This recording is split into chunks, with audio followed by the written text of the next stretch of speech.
Hello everyone, Ziasir here, SST mentor and your guide for complete SST solution.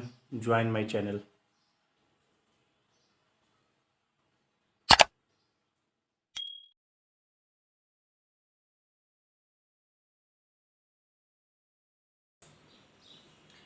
Hello everyone, अब हम लोग nationalism का third part देखेंगे। दो टॉपिक्स हम लोग ऑलरेडी पढ़ चुके हैं। इन प्रीवियस दो वीडियो में हमने पढ़ लिया है। एक वीडियो में हमने पढ़ा था द फर्स्ट वर्ल्ड वार, खिलाफत and non cooperation movement, and second video में हमने पढ़ा था different strength with in the movement, यानी लोगों ने मूवमेंट को, नॉन कॉपरेशन मूवमेंट को किस सेंस में लिया था। ये दो टॉपिक हो चुका है। आज का जो हमारा टॉपिक है इस वीडियो में, वो हम लोग थर्ड टॉपिक डिस्कस करेंगे और चैप्टर को यहीं पे फिनिश करेंगे। तो हम लोग देखते हैं कि थर्ड टॉपिक हमारा है क्या। तो थर्ड टॉपिक है टुवर्ड्स सिविल डिसओबीडियंस मूवमेंट, यानी हम लोग the great civil disobedience movement पढ़ेंगे। और वो फेमस है किसके लिए? सॉल्ट मार्च के लिए। तो इसमें 3 सब टॉपिक है, that is the salt march, how participants saw the movement. Third topic में चूंकि ये थीम बेस्ड स्टडी है और हमें हर चीज़ का हम जानते हैं सिविल डिसओबीडियंस मूवमेंट क्या है, तो उसका थीम हमें पढ़ना है कि कौन कौन से लोग ज्वाइन किए और क्या उसका इम्पैक्ट हुआ, किन लोगों का क्या कंट्रीब्यूशन था, लोगों ने उसको कैसे लिया, ब्रिटिशर्स ने, कॉलोनियल पावर ने उसे कैसे लिया। तो ये सारी चीज़ें हम लोग यहाँ पे समझेंगे। एंड हमारा लास्ट, इसमें थर्ड का जो लास्ट टॉपिक वो limits of civil disobedience. Civil disobedience movement हुआ, उसमें क्या क्या लिमिटेशंस था, क्यों वो सक्सेस नहीं हुआ, क्यों उसको बंद करना पड़ा, तो ये सारी चीजें हम लोग डिस्कस करेंगे। अगला टॉपिक में discuss sense of collective belonging. जब गांधी जी ने सारा ट्राई किया, नॉन कॉपरेशन, सिविल डिसोबीडियंस, उतनी सक्सेस नहीं मिली गांधी जी को। तब गांधी जी बोला कि नहीं, जब तक लोगों के अंदर कलेक्टिव बिलोंगिंग, उनको ये नहीं लगेगा कि ये देश हम सबका है, तब तक ये पॉसिबल नहीं है। तो इसीलिए हम लोग पढ़ेंगे sense of collective belonging and हम लोग इस तरह चैप्टर को क्या करेंगे, कंक्लूड करेंगे। हम लोग आते हैं फर्स्ट टॉपिक पे, टुवर्ड सिविल डिसोबीडियंस मूवमेंट। तो क्या है ये toward civil disobedience movement? In February 1922 the non cooperation movement was withdrawn because Mahatma Gandhi felt that it was a turning violent. मैंने बताया था कि नॉन कॉपरेशन मूवमेंट को 1922 में रिवोक कर लिया गया था, बंद कर दिया गया था, क्योंकि एक हीनियस इंसिडेंट हो गया था, जो मैंने बताया था चौरी चौरा इंसिडेंट, जो नॉर्थ ईस्टर्न यूपी में, यूपी के नॉर्थ ईस्टर्न पार्ट में एक जो बताया था, एक पुलिस थाना था जिसे हम लोग बोलते हैं चौरी चौरा पुलिस स्टेशन, और वहां पे 22 पुलिस पर्सनल्स, ज़्यादातर उसमें इंडियन ही थे और कुछ ब्रिटिशर्स कॉलोनियल पावर के थे, उन सब को थाना में बंद करके आग लगा दिया गया था, क्योंकि उन लोगों ने पीसफुल प्रोटेस्टर्स पे शायद लाठी चार्ज किया था या कुछ उन लोगों को इवोक कर दिया था, कुछ परेशान किया होगा, इस वजह से ये तो रियली पता नहीं चल पाया। तो ये जो था गांधी जी का जो ड्रीम था, that is non violence and satyagraha, ये इसके बिल्कुल अगेंस्ट था। तो गांधी जी बोला कि no, this is not the right time to continue the revolution, first convey the message, लोगों को मैसेज बताया जाए, ठीक है, कि हम पीसफुल तरीके से भी लड़ सकते हैं। तो गांधी जी ने वहां पे 1922 में उस इंसिडेंट की वजह से नॉन कॉपरेशन मूवमेंट को उन लोगों ने रिवर्क कर लिया, और उसका मोमेंटम भी थोड़ा सा कम हो गया था। एक होता है ना, कोई काम स्टार्ट करते हैं, थोड़ा सा इंथुजियाज्म होता है, एनर्जी होता है, लेकिन धीरे धीरे क्या होता है, वो स्लो डाउन हो जाता है। सेम एम्पेयर टू नॉन कॉपरेशन मूवमेंट, एक तो इंसिडेंट हो गया और थोड़ा सा मोमेंटम स्लो भी पड़ रहा था, तो गांधी ने सोचा कि हम इसे क्या करते हैं, रिवोक कर लेते हैं, वापस ले लेते हैं। Some of the leaders want to participate in election to the Provincial Council. Swaraj Party was founded as A.R. Das and Motilal Nehru. Non corporate movement के शुरू में ही कहा गया था कि हम प्रोविंशियल इलेक्शन में पार्ट नहीं लेंगे, लेकिन कुछ लोगों ने बोला कि नहीं, हम लोग पार्ट लेंगे। हमने पढ़ा था मद्रास प्रेसिडेंसी में सारे लोगों ने इलेक्शन में पार्ट लिया था, नॉन कॉपरेशन में तो थे, लेकिन still they took part in the local election, ठीक है। तो जैसे इसको रिवोक कर लिया गया तो बहुत लोग नाराज हो गए, लोग नहीं चाहते थे, बहुत सारे लीडर्स की इसको रोका जाए, वो चाहते थे कोई बात नहीं, हम इसे कंटिन्यू करते हैं। तो कुछ लोग जब ये नॉन कॉपरेशन खत्म हुआ, कुछ लोग पॉलिटिक्स ज्वाइन कर लिए, इलेक्शन में चले गए, और कुछ लोगों ने अपनी पार्टी बना ली, जैसे Swaraj party CR Das and Motilal Nehru ने बनाई थी। In the late 1920s, India political gained shape because of two factors. 1920s में जो देख रहे हैं, ये 22 में नॉन कॉपरेशन हुआ तो पूरा नेशनल मूवमेंट शुरू होता है बेसिक गांधी जी के आने के बाद, और 1920 के आसपास ऐसा हुआ क्या था, तो दो फैक्टर था।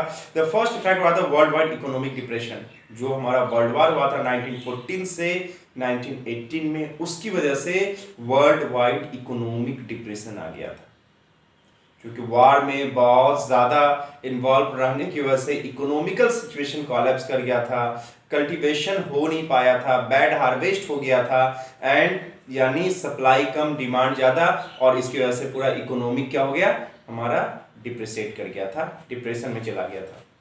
और दूसरा था second effect of the falling agriculture prices, जब वार से लोग वापस आए और एग्रीकल्चर में इन्वॉल्व हुए तो सडन से प्रोडक्ट ज़्यादा हो गया और एग्रीकल्चर के प्राइसेस गिर गए, यानी दाम गिर गया, फार्मर्स को उससे बहुत ज़्यादा प्रॉब्लम होने लगी। तो ये मेन फैक्टर था कि 1920 के बाद, यानी हम कह सकते हैं कि वर्ल्ड वार फर्स्ट एंड होने के बाद ही सिचुएशन बिल्कुल बदल गया, और जो देश में नेशनल मूवमेंट था हमारा वो बहुत तेज हो गया। रीजन उसका गांधी जी आ चुके हैं एक्टिव पॉलिटिक्स में, इंडिया रिटर्न हो चुके हैं वो, और दूसरा वर्ल्ड वार में जो डिमांड फुलफिल किया था वो डिमांड जो वादा किया था वो फुलफिल नहीं किया गया था, और इकोनॉमिकली बहुत वीक हो चुका था। सिर्फ इंडिया ही नहीं, सारा वर्ल्ड बहुत इकोनॉमिकली वीक हो चुका था, और पूरा सबकी इकोनॉमिकल सिचुएशन खराब हो चुका था। तो इसीलिए यहाँ पे जब लोगों को प्रॉब्लम, तो लोग अब बहुत ज़्यादा नाराज थे ब्रिटिशर से। एक तो उन लोगों ने इंडियंस की बात नहीं मानी, जो वादा किया था कि वर्ल्ड वार जैसे एंड होगा आप सपोर्ट कीजिए, हम आपको आपके डिमांड को फुलफिल करेंगे। इंडियंस ने सपोर्ट भी किया वर्ल्ड वार में ब्रिटिशर्स को, लेकिन at the end of the war उन्हें कुछ भी नहीं मिला। नेक्स्ट हम लोग देखते हैं, the statutory commission was set up looking into the functioning of the constitutional system in India and suggest change.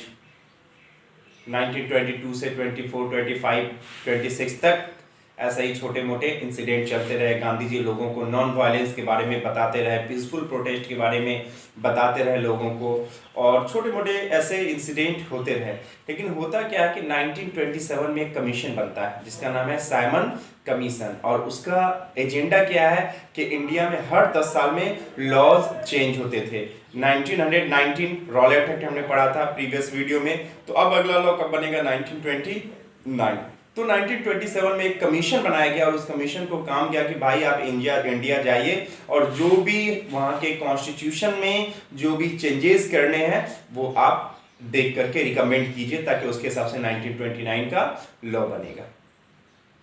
Indians, या हम कह सकते हैं इंडियन नेशनल कांग्रेस है, जो भी और भी बड़ी पॉलिटिकल पार्टी उस टाइम थी, उन सबको लगता था कि जो भी कमीशन आएगा इस बार इंडिया, उसमें कुछ इंडियंस का नाम जरूर होगा, क्योंकि लॉ इंडियंस के लिए बन रहा, लॉ इंडिया में लागू होगा, तो उसके लिए क्या करना, इंडियंस को जरूर लिया जाए। और जो कांग्रेस थी INC, इंडियन नेशनल कांग्रेस, ये काफी अच्छे कॉन्फिडेंस में, काफी अच्छे कोलैबोरेशन में थी कॉलोनियल पावर के।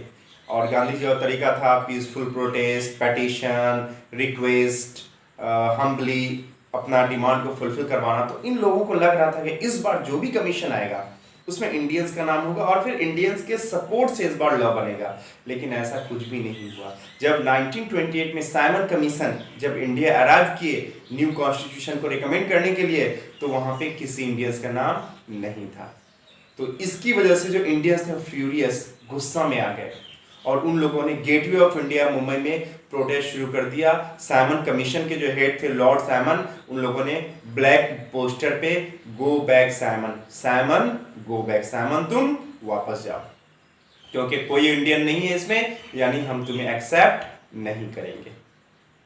तो ये था Simon commission incident. In December 1929, under the presidency of Jawaharlal Nehru, the Lahore Congress formalized the demand of Purn Swaraj और फुल इंडिपेंडेंस फॉर इंडिया। 1929 में दिसंबर में लाहौर में आईएनसी इंटरनेशनल कांग्रेस की सेशन हो रही थी और वहाँ पे जो यंग लोग थे, मोतीलाल नेहरू के बेटे जैसे जवाहरलाल नेहरू हो गए, सुभाष चंद्र बोस हो गए और भी जितने यंग लीडर्स हुआ करते थे उस टाइम के, उन लोगों ने बोला कि भाई ब्रिटिशर्स तो हमारी बात मान नहीं रहे हैं, तो हम लोग क्या करेंगे, अपने सेल्फ डिक्लेयर के हम लोग क्या करेंगे, पूर्ण स्वराज मनाएंगे, खुद से अपना हम क्या करेंगे, ट्राई कलर फ्लैग को होस्ट करेंगे। ऐसा इन लोगों ने प्लान किया। तो दिसंबर 1929 में जो मीटिंग हो रही थी, उस मीटिंग लाहौर में ये मीटिंग थी, आज के पाकिस्तान में, और उस मीटिंग में तय किया गया कि हम 26 जनवरी 1930 को क्या मनाएंगे, कंप्लीट इंडिपेंडेंस, दैट इज पूर्ण स्वराज, या हम कह सकते हैं फुल इंडिपेंडेंस। और 26 जनवरी 1930 को इन लोगों ने रावी रिवर है, रावी नदी के किनारे इन लोगों ने first time try colour flag host किया था। और उस दिन से लगातार हर साल 1930 से लेकर 1947 आज़ादी के साल तक हर साल 26 जनवरी को ये लोग क्या मनाते थे, independence day. It was declared that 26 January would be the celebrated as the Independence Day। इन लोगों ने डिक्लेयर कर लिया था, इंडिपेंडेंट हुए नहीं थे लेकिन इन लोगों ने डिक्लेयर कर लिया था, to put pressure on Britishers कि भाई तुम हमारी बात नहीं मान रहे हो, हम इंडिपेंडेंस डे खुद ब खुद मना लेंगे। नेक्स्ट हम पढ़ते हैं द सॉल्ट मार्च। जो सिविल डिसोबीडियंस मूवमेंट था वो बेसिकली सॉल्ट मार्च से शुरू होता है। सिविल डिसोबीडियंस का वर्ड अगर मीनिंग समझोगे, सिविल एंड डिसोबीडियंस, यानी सिविलियन विल डिसओबे। इससे पहले हमने क्या पढ़ा था, नॉन कोऑपरेशन। गांधी जी ने अपनी किताब में लिखा था, और Gandhi ji during the stay in Africa, उनको जब उन्होंने पेपर्स और जो भी उनके पास जो भी इंफॉर्मेशन आए, तो उनको लगने लगा कि Britishers are ruling us because of our cooperation, यानी हम ब्रिटिशर्स को सहयोग करते हैं, इसीलिए ब्रिटिशर्स हमें रूल कर रहे हैं, हमें एक्सप्लॉइट कर रहे हैं। तो इसलिए गांधी जी ने क्या सोचा था उस टाइम कि हम ब्रिटिशर्स को कोऑपरेट नहीं करेंगे, तो इससे ब्रिटिशर्स में प्रेशर बनेगा और ब्रिटिशर्स हमारी डिमांड को फुलफिल कर लेंगे। तो नॉन कोऑपरेशन स्टार्ट किया, अनफॉर्चुनेटली इट फेल्ड, वो फेल्ड कर गया। उसके बाद 8 इयर्स के बाद, 1922 से 8 ईयर के बाद, गांधी जी ने 1930 के बाद इन्होंने सोचा कि अब जो है बात बहुत आगे बढ़ गई है, ब्रिटिशर्स डिमांड फुलफिल नहीं कर रहे हैं। अब इन लोगों ने बोला कि हम लोग new revolution, national revolution start करेंगे, that is civil disobedience. Civil and disobedience यानी सिविलियन, आम आदमी को हम लोग क्या बोलते हैं, सिविलियंस, यानी civilians will disobey the law, यानी सिविलियन क्या करेगा, कानून को नहीं मानेगा, यानी law made by the Britishers, हम ब्रिटिशर्स की बात को नहीं मानेंगे। ये क्या हो गया, सिविल डिसोबीडियंस, यानी जो भी लॉ ब्रिटिशर्स ने बनाया हम उनको नहीं मानेंगे। उनका लॉ है कि आपको टैक्स पे करना है, हम नहीं करेंगे। उनका लॉ है कि आपको ये काम नहीं करना है, हम उस काम को करेंगे। तो ऐसा इन लोगों ने स्टार्ट किया, और इसका शुरुआत कहां से हुआ, the famous salt March. Basically था क्या कि ब्रिटिश सॉल्ट जो है वो नेचुरल तरीके से समुद्र के किनारे बनता है अपने आप, उसमें ज़्यादा कोई कॉस्टिंग नहीं आता, लेकिन ब्रिटिशर्स ने मोनोपोली बना ली थी, यानी वहां से लॉ बना दिया था कि कोई भी वहां से जाके सॉल्ट नहीं बना सकता। और सॉल्ट चूंकि every citizen of the country, हर आदमी यूज करता है, उस पर बहुत ज्यादा टैक्स क्या करता था, वसूलता था। इस बात से गांधी जी को लगा कि salt is related to every person, हर आदमी यूज करता है, तो मुद्दा ये इश्यू किसका उठाया जाए, सॉल्ट का उठाया जाए। और ये क्या हो जाएगा, उन लोगों ने मना किया कि सॉल्ट कोई नहीं बनाएगा। गांधी ने सोचा कि हम जाएंगे वहां पे, सॉल्ट बनाएंगे, यानी ब्रिटिशर्स ने जो काम, जो लॉ बनाया है नहीं करने को, हम वो लॉ करेंगे, और इस तरह सिविल डिसोबीडियंस क्या हो जाएगा, स्टार्ट हो जाएगा। इसकी शुरुआत देखते हैं कहां से होता है, द सॉल्ट मार्च। तो सिविल डिसोबीडियंस का मेन हमारा क्या है, द सॉल्ट मार्च, हम लोग बोलते हैं नमक सत्याग्रह। On 31st January 1930, Mahatma Gandhi sent a letter to Viceroy Irwin starting 11 demand. Civil disobedience से पहले गांधी जी ने 11 डिमांड, 11 प्रपोजल रखा ब्रिटिशर्स के सामने। जो कॉलोनियल पावर थे उस टाइम, वहां के जो वायसराय थे लॉर्ड इरविन, जो मतलब प्रेजेंट कर सकते हो। तो लॉर्ड इरविन को इन्होंने एक प्रपोजल दिया कि भाई आप हमारी ये 11 डिमांड को फुलफिल करो, वरना हम क्या करेंगे, सिविल डिसोबीडियंस मूवमेंट स्टार्ट करेंगे। Among the demands, the most stirring of all was demand to abolish salt tax। एक उसमें जो 11 डिमांड में सबसे इंपॉर्टेंट एक डिमांड क्या था कि सॉल्ट टैक्स को एबोलिश किया जाए, क्योंकि सॉल्ट में उसको कोई नहीं लग रहा, कोई मेहनत, कोई पैसा, कोई प्रोसेस, कोई इंडस्ट्री नहीं यूज हो रहा, वो तो नेचुरल तरीके से बनता है समुद्र के किनारे खारे पानी से। तो उसमें ब्रिटिशर्स मोनोपोली करके ज्यादा टैक्स वसूल रहे थे। तो ये डिमांड उन्होंने क्या, which is consumed by the rich and poor, बोला कि जो सॉल्ट है वो हर आदमी यूज करता है, उसके भी जो टैक्स है उसे क्या किया जाए, हटा दिया जाए। The demand need to be fulfilled by 11 March और else Congress would start a civil disobedience campaign. Ultimatum दिया था, 31 जनवरी को प्रपोजल किया और उन लोगों ने क्या किया, 11 मार्च 11 मार्च तक अगर आप मेरी बात मानते हैं तो हम आपकी कोई प्रोटेस्ट नहीं करेंगे, वरना हम लोग उसके बाद प्रोटेस्ट करेंगे। The famous salt march started Mahatma Gandhi accompanied by 78 of his trusty volunteer. जब लॉर्ड इरविन ने बात नहीं मानी तो अपने 78 फॉलोअर्स के साथ गांधी जी अपने साबरमती आश्रम से, जो अहमदाबाद के पास है, वहां से डांडी के लिए चले गए, जो कोस्टल एरिया है। ठीक है, साबरमती टू डांडी, इसे हम लोग डांडी मार्च भी कहते हैं, द फेमस डांडी मार्च। गांधी जी जा रहे हैं डांडी, क्या करेंगे वहां पे, सॉल्ट लॉ को ब्रेक करेंगे और सिविल डिसओबीडियंस को क्या करेंगे, स्टार्ट करेंगे।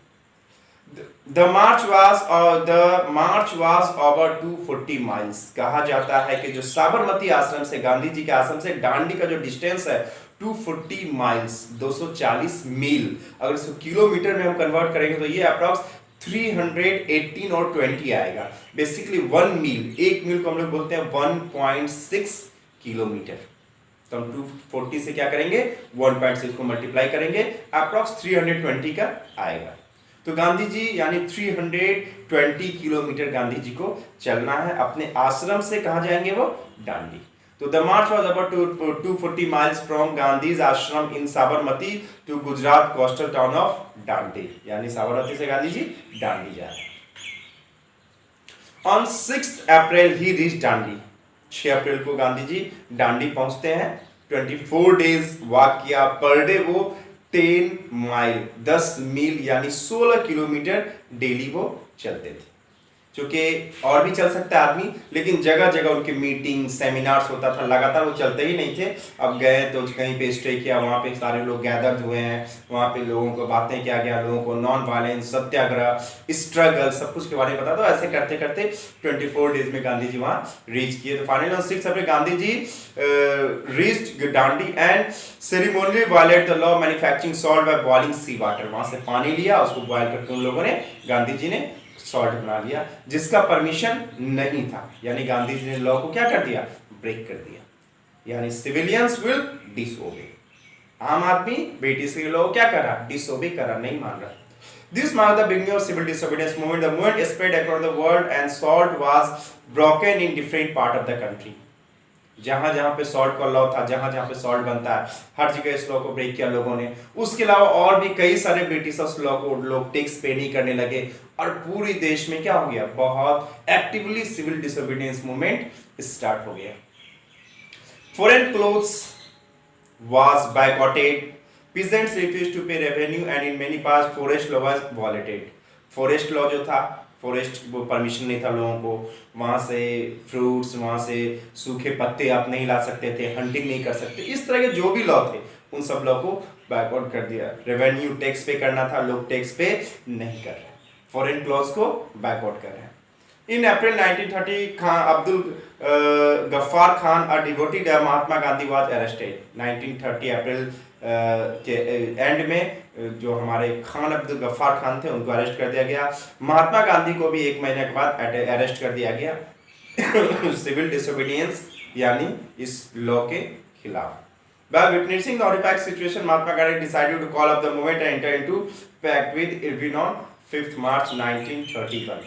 जब पूरे देश में बहुत ज्यादा प्रोटेस्ट होने लगा और वो वायलेंस का रूप लेने लग गया, तब गांधी जी को लगा कि नहीं, अब इसको रोक देना चाहिए। तो गांधी जी ने लॉर्ड इरविन से फौरन ने क्या कर लिया, पैक्ट, एक डील, एक संधि, जिसे हम लोग बोलते हैं Gandhi Irwin pact. Basically Lord Irwin चाह रहे थे कि गांधी जी से डील हो ताकि उसको किसी तरह रोका जाए, और उनका था कि हम आपकी कुछ डिमांड को फुलफिल करेंगे। तो जब गांधी जी को लगा कि नहीं, जो शेप है ये वायलेंट होता चला जा रहा, और जब ब्रिटिशर्स एग्री हैं कुछ डिमांड फुलफिल करने के लिए, तो इट्स बेटर, क्योंकि हम प्रोटेस्ट डिमांड फुलफिल के लिए कर रहे हैं और सारा डिमांड एक ही बार फुलफिल हो जाए। गांधी जी का ऐसा तो नहीं था, उनका था धीरे धीरे करके नॉन वायलेंस की हेल्प से, सत्याग्रह को अडॉप्ट करके हम क्या करेंगे, सारे डिमांड को फुलफिल कर लेंगे। तो गांधी जी ने फाइनली तैयार हो गया लॉर्ड इरविन से संधि यानी पैक्ट करने के लिए, जिसे बोलते हैं गांधी इरविन पैक्ट ऑफ 1931।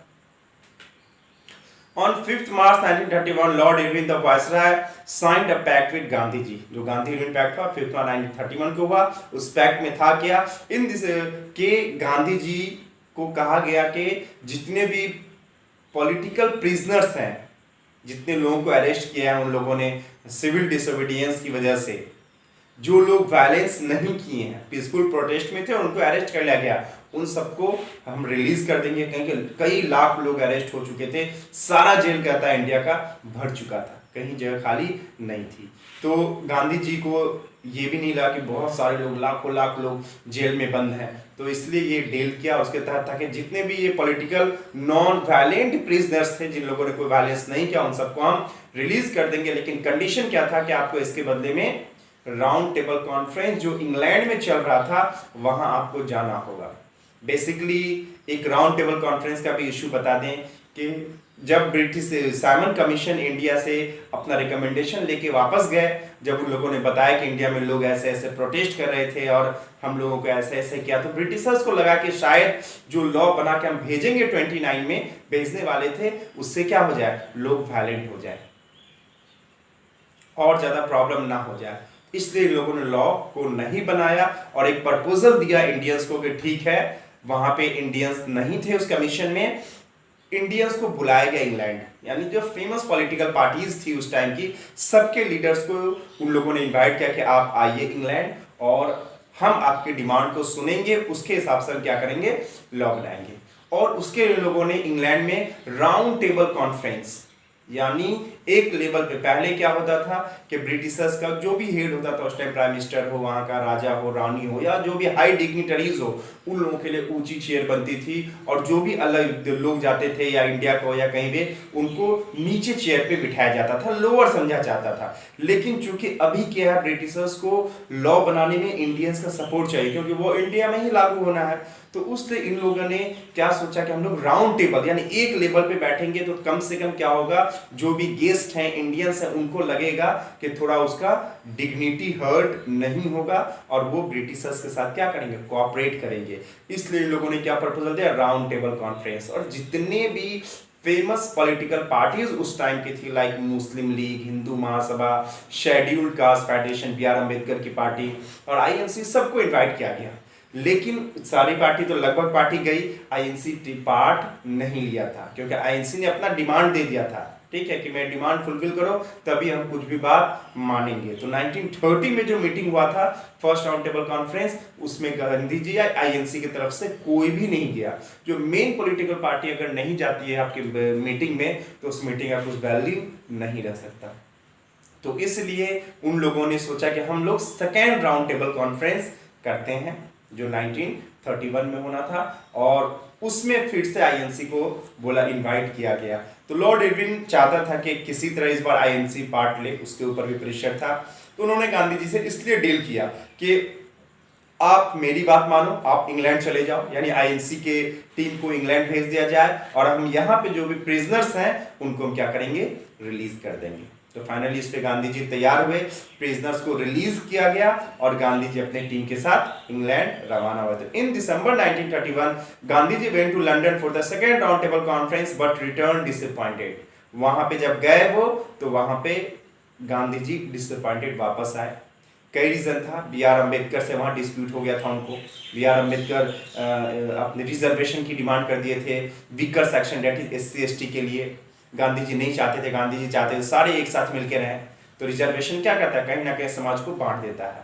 और गांधी जी के आइडियोलॉजी के खिलाफ था ये।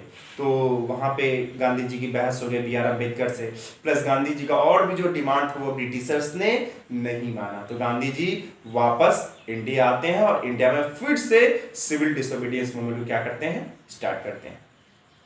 When the conference broken down, Mahatma Gandhi returned to India disappointed and relaunched the civil disobedience movement. वापस इंडिया आते हैं और फिर से लॉन्च करते हैं। Gandhi relaunch the civil disobedience movement by 1924 है ये, इट्स 34 लिखा गया है। इट लॉस्ट इन मोमेंटम, नहीं इट्स 34, इट्स करेक्ट। 1931 है, 34 वो जब वापस आते हैं, वापस आके फिर से वो क्या करते हैं, लॉन्च करते हैं। एंड एक आध साल तक वो चला एंड फाइनली उसका मोमेंटम क्या हो गया, खत्म हो गया। सिविल डिसोबीडियंस मूवमेंट भी क्या कर गया, हमारा फेल कर गया।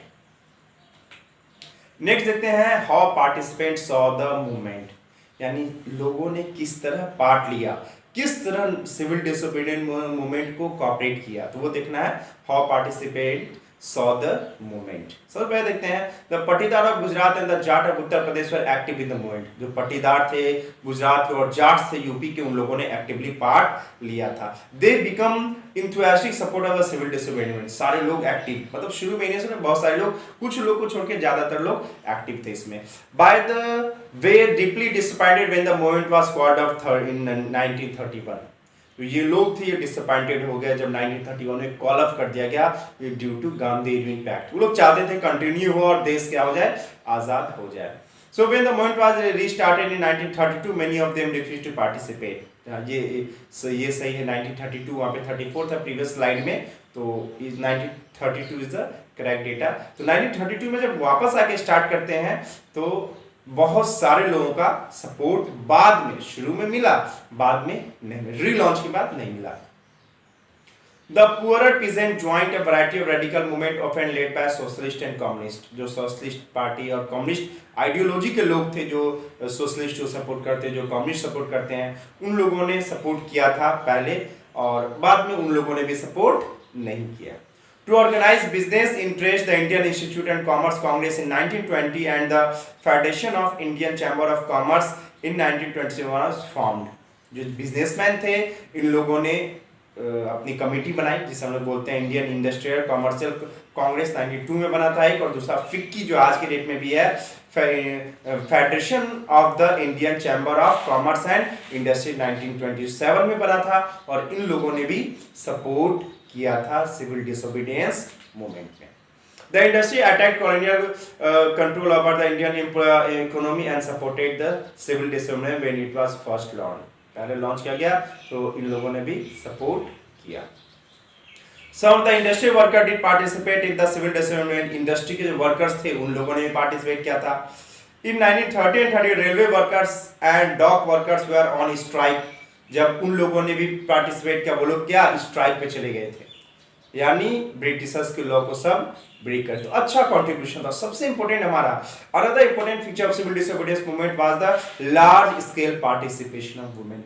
यानी सिविल डिसोबीडियंस मूवमेंट में वुमेन का कंट्रीब्यूशन था। उससे पहले वुमेन उतनी एक्टिव नहीं थी, लेकिन सिविल डिसोबीडियंस मूवमेंट में वुमेन्स को बहुत ज़्यादा देखा गया है। और ये जो ऊपर इमेज दिख रहा है वहाँ पर भी ये all the womens are active, ठीक है, और इन लोगों का बड़ा कंट्रीब्यूशन है। तो वुमेन का अच्छा रोल था, लेकिन चूंकि कांग्रेस जो है वो वुमेन को कोई अच्छे पोस्ट नहीं दी थी, तो इसलिए वुमेन अपने आप को थोड़ा सा अनकंफर्टेबल महसूस कर रही थी। तो but for a long time Congress was reluctant to allow women to hold any position of authority within the organisation.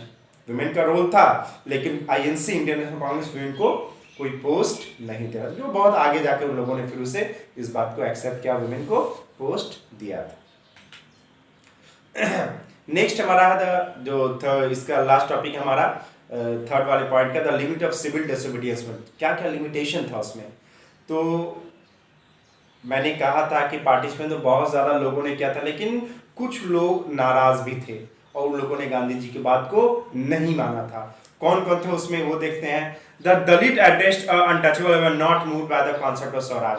जो दलित थे, वो जो एससी एसटी थे, वो पूरी तरह सेटिस्फाइड नहीं थे, क्यों, उनका अपना डिमांड था। वो डिमांड फुलफिल नहीं हो रहा था, इसीलिए वो सपोर्ट नहीं किए। Mahatma Gandhi used to call them Harijan. Dalit को गांधी जी चाहते थे कि इससे अछूता ना समझा जाए, इससे इक्वल समझा जाए, इसलिए गांधी उसको नाम क्या दिया, हरिजन, यानी सन ऑफ गॉड। हरि का जना हुआ यानी सन ऑफ गॉड, ताकि जो उसे लोग अछूत समझते हैं वो क्या हो जाए, मेन स्ट्रीम में आ जाए, सब उसे इक्वल ट्रीट करें।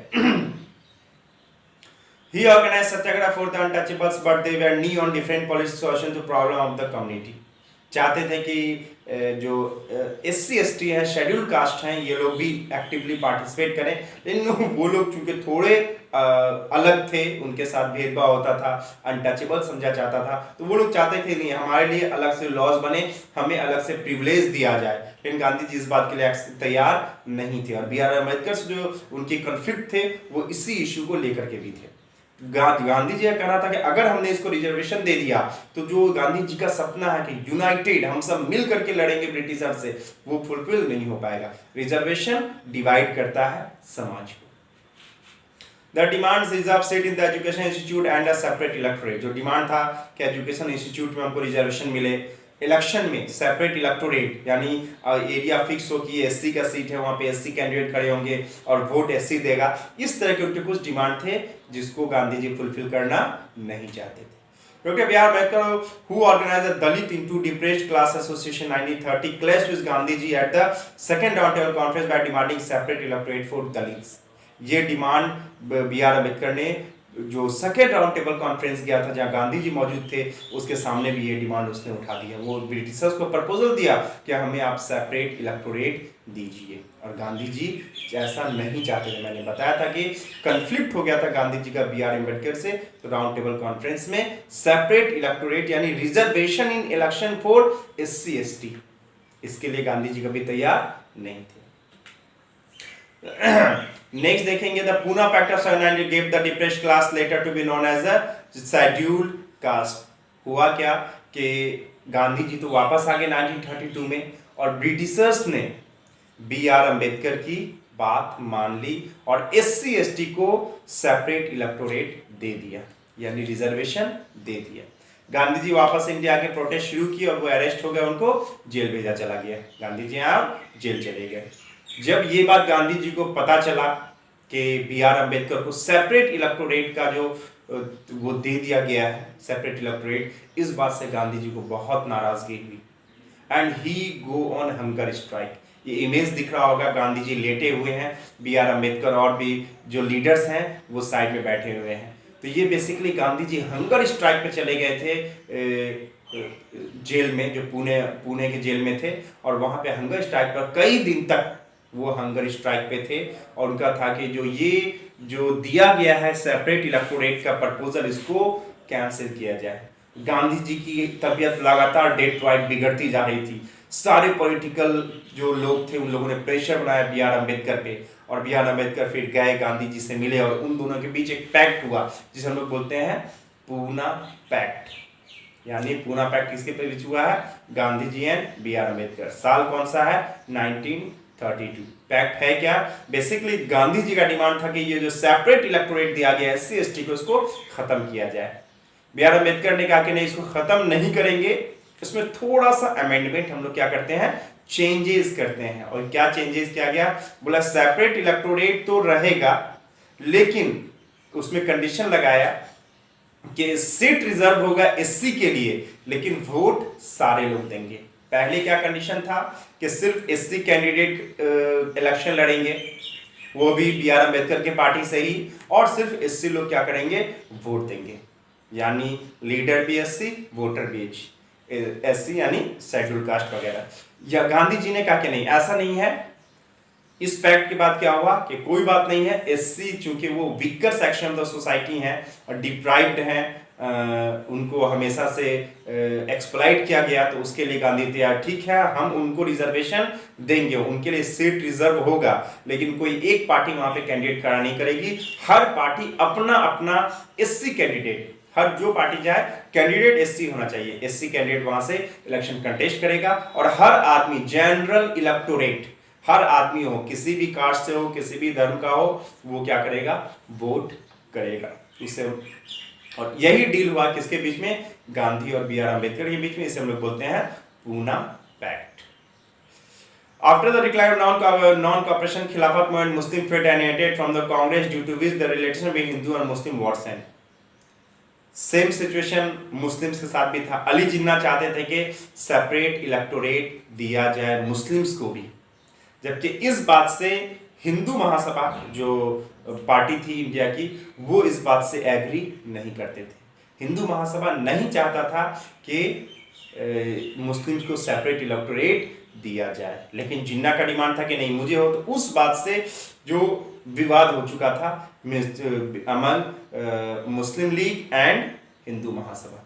तो इसीलिए जो लिमिटेशन है, मुस्लिम लीग ने एक्टिवली पार्ट नहीं लिया था, मुस्लिम्स ने पार्ट लिया था, लेकिन जो कोर मुस्लिम लीग को सपोर्ट करते थे वो मुस्लिम लीग, वो पार्टी सिविल डिसोबीडियंस में पार्ट नहीं लिए थे। जो मुस्लिम्स आईएनसी के सपोर्ट में थे, जो मुस्लिम्स एससी कार्ड के सपोर्ट में थे, schedule caste federation B R Ambedkar party में थे, जो मुस्लिम हिंदू महासभा के फेवर में थे, उन लोगों ने तो एक्टिव पास था। लेकिन मुस्लिम लीग चूंकि उनकी डिमांड फुलफिल नहीं हुई थी और कंफ्लिक्ट हो चुका था हिंदू महासभा में, इंडियन नेशनल कांग्रेस में और मुस्लिम लीग में, इसलिए मुस्लिम लीग ने कोऑपरेट नहीं किया।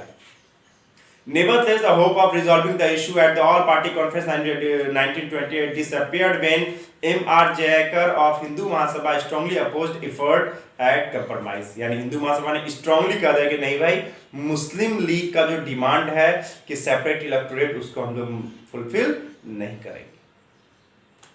तो नेक्स्ट देखते हैं क्या हुआ। Muslim League remained away from the nationalist activity, यानी नेशनलिस्ट एक्टिविटी से मुस्लिम लीग ने सपोर्ट नहीं किया, क्योंकि उनकी डिमांड फुलफिल नहीं किया गया था।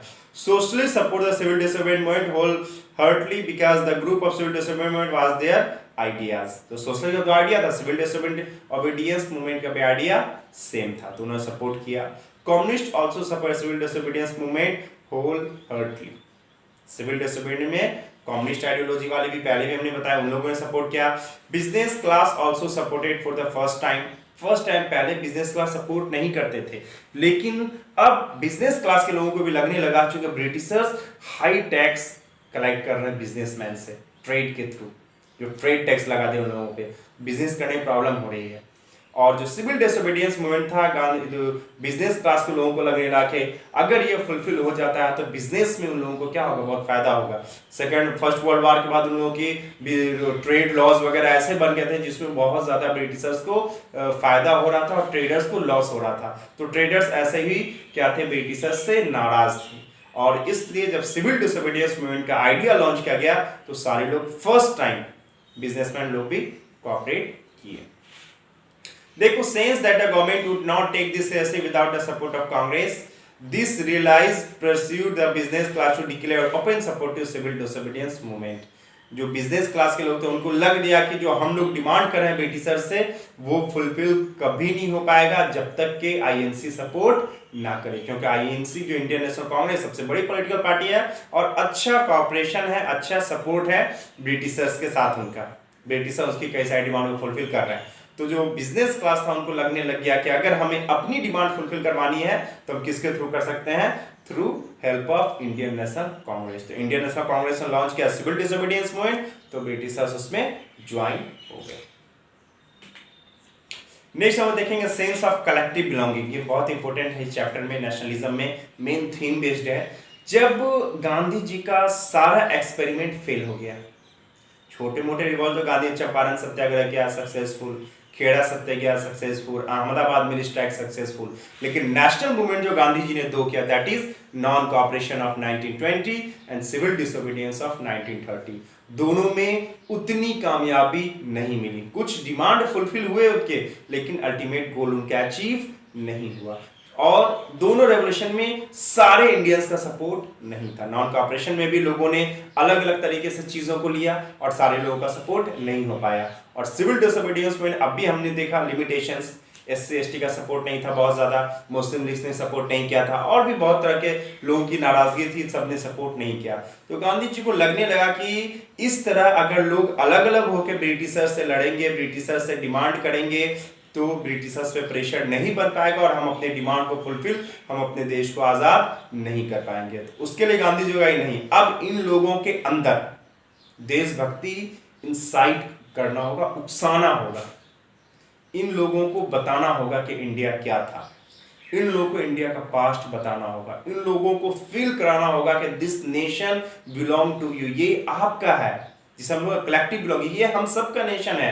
गांधी जी लड़ रहे हैं तो गांधी जी का फायदा नहीं है, every citizen of the country का फायदा। जो भी लोग, इतने लोगों ने जो अपनी लाइफ सेक्रीफाइस कर दी, वो तो बेचारे चले गए, वो तो देश को आजाद हुआ नहीं देख पाए, लेकिन स्टिल दे ट्राइड ना, क्योंकि उनको लग गया था कि नहीं, ये देश मेरा है और हमें एट एनी कॉस्ट हमें ये इंडिपेंडेंट चाहिए। तो लोगों के अंदर जो देशभक्ति भरना है, वो गांधी जी लोग पहले हम क्या करेंगे, ये जगाएंगे। वही है the sense of collecting belonging. जब तक सारे लोगों को नहीं लगेगा कि ये देश हमारा है और ये प्रोटेस्ट हम सब के लिए है, हम सबको इस प्रोटेस्ट में पार्ट लेना चाहिए, हम अपने अपने पर्सनल ग्रज, पर्सनल डिमांड के लिए कि भाई मेरी ये बात नहीं मान रहा, हम गांधी जी को सपोर्ट नहीं करेंगे, मेरी रिक्वायरमेंट आप फुलफिल नहीं कर रहे, हम आपको सपोर्ट नहीं करेंगे। अरे गांधी जी अपने लिए नहीं लड़ रहे, गांधी जी हम सब के लिए लड़ रहे हैं। जो भी लोग अपने हर इतने लाखों लोगों ने अपनी लाइफ सेक्रीफाइस की, वो अपने लिए नहीं लड़ रहे थे, उनको फायदा नहीं होता, हम सबको फायदा होता। तो यही चीज लोगों के अंदर जगाना था, जिसे बोलते हैं सेंस ऑफ कलेक्टिव बिलोंगिंग, कि ये देश हम सबका, कलेक्टिवली हम सबका है और हम सबको मिलके ही ये देश को आजाद कर सकते हैं, कॉलोनियल पावर से छुटकारा पा सकते हैं। तो nationalism spread when people began to believe that they are all part of same nation. Nationalism तब होगा जब सब लोगों को लगेगा कि भाई ये मेरा देश, and I belong to that nation. History and fiction, folklores and song, popular print and symbols and play a part in making of nationalism। जो पुरानी हिस्ट्री थी, लोगों को हिस्ट्री बताया जाने लगा, folklores, songs, popular print, symbols, अलग अलग चीज से लोगों को बताया जाने लगा, stories, puppet show, folk stories, folk song, dance, उसके थ्रू इंडिया का पास्ट, इंडिया का ग्लोरी, इंडिया कितना बड़ा था, कि हम कैसे थे, हमें गुलाम बनाया गया, हमें एक्सप्लॉइट किया गया, ये सारी चीजें लोगों को बताने जा थ्रू पपेट शो। ठीक है, जगह जगह और नुक्कड़ नाटक होते थे, ताकि लोग जगह जगह लोग अपना एक्ट करके, पेपर के थ्रू, पैम्पलेट के थ्रू, न्यूज़पेपर के थ्रू लोगों को बातें कन्वे किया गया। तब लोग जानेंगे कि वो भाई मेरा इतना अच्छा ग्लोरी है, इतना अच्छा पास्ट है, और ब्रिटिशर्स ने हमारे साथ एक्सप्लॉइट किया, हमारे साथ धोखा किया है। तब उनको लगा कि नहीं, I have to cooperate, I have to support the movement, तब वो सपोर्ट करेंगे। Finally, in the 20th century, the idea of the India come to be associated with the image of Bharat माता। जब जैसे स्टार्ट किया गया तो लोगों के अंदर फीलिंग आना शुरू हुआ, उसको और वो करने के लिए क्या किया गया, भारत माता, भारत को जो हमारा कंट्री है, आवर मदरलैंड, उसको क्या एक फीमेल गॉडेस का दर्जा दिया गया। ठीक है, Bankim Chandra Chattopadhyay created the image in 1870। He wrote Bankim Vande Mataram as a hymn to motherland. Bankim Chattopadhyay ने क्रिएट किया था एक इमेज भारत माता को, और उन्होंने वंदे मातरम जो सॉन्ग है हमारा, उसको भी लिखा था, ताकि लोगों के अंदर क्या हो, देशभक्ति जागे। In late 19th century, India nationalists began recording folk tales sung by bird and toured village together folk song and legend। लोग गांव-गांव जाते थे, नुक्कड़ नाटक एक्टिविटीज करते थे, लोगों को इंडिया की पास्ट ग्लोरी के बारे में, इंडिया के हिस्ट्री के बारे में बताते थे, ताकि लोगों को कलेक्टिव बिलोंगिंग क्या हो, फील हो पाए। Rabindranath Tagore printed the famous image of Bharat माता। क्रिएट तो क्या था, अभी जस्ट बंकिम चंद्र चट्टोपाध्याय ने इसे क्रिएट किया था, लेकिन जो क्रिएट किया, जो इसे प्रिंट किया था, वो किसने, रवींद्रनाथ टैगोर, ब्रदर और रवींद्रनाथ टैगोर, जिन्होंने जन गण मन हमारा जो नेशनल सॉन्ग है, जिसको लिखा था। तो रवींद्रनाथ टैगोर ने ये भारत माता का इमेज, ये कॉर्नर पे दिख रहा होगा ऊपर, तो भारत माता का इमेज को दिया, and portrait as a aesthetic figure, एक बहुत ही पवित्र, काम, शांत, compose, divine and spiritual, like a mother, जैसे माँ होती है शांत और बहुत ज़्यादा केयरिंग, बहुत ज़्यादा लविंग, उसी तरह जो हमारा लैंड है, हमारा जो कंट्री है, ये बहुत केयर करता है हम सबकी, हमें फूड देता है, हमें प्योर इन्वायरमेंट देता है, और हम सब की बहुत ज़्यादा केयर करता है, हम सब इसे क्या करते हैं, लव करते हैं। तो लोग उस टाइम इमेज बनाया गया कि नेशन को, कंट्री को डिपिक्ट किया गया as a motherland, that is Bharat Mata, ताकि लोगों के अंदर फीलिंग जागे कि भाई हमारे भारत माता के साथ क्या किया गया, एक्सप्लॉइट हुआ है, शोषण हुआ है। तो हम उसे क्या करेंगे, लोगों के अंदर उससे देशभक्ति जागेगी। सॉरी, ड्यूरिंग स्वदेशी मूवमेंट इन बंगाल और ट्राई कलर फ्लैग, इन लोगों ने अपना ट्राई कलर फ्लैग बनाया, ठीक है।